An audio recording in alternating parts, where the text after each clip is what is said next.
If you look at the Bible, there are particular chapters in the Bible which talk about the ancestral line of certain prophets and kings.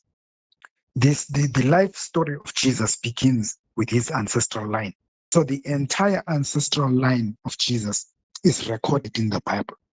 Did you think that was a mistake? It's because even Jesus, when he prayed, he understood there's an ancestral line which must be followed here.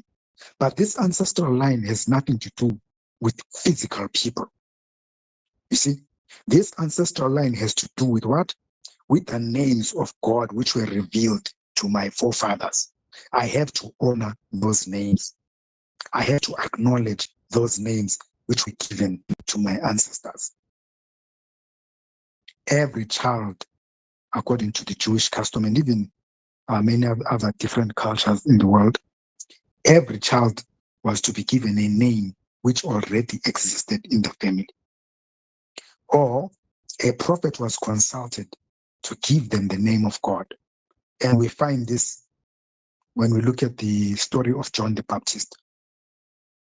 According to the law of Moses, according to custom, you are not allowed to give him the name John because there's nobody in your family called John.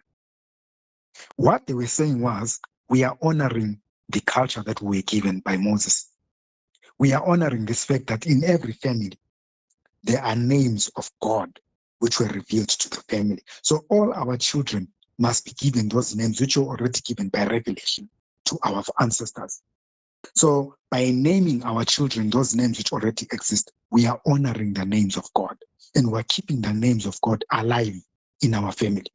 So it was unheard of for you to just pick a random name on the internet and you give it to your child. It was something which was never done. All these names were names that were meant to protect the family. These were names that were meant to provide and deliver the family from troubles. And that's exactly what happened with John the Baptist.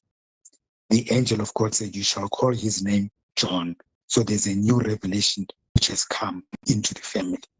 However, in the process of time, people lost this revelation. They then began to worship their ancestors instead, mistaking them for God. Does anybody remember what the Lord Jesus said on the cross when he was dying? Eli, Eli, lama sabachthani. Does anybody remember what the people who were standing around the cross said? What did the people say? What did they hear him say? They heard him calling Elijah. The question you are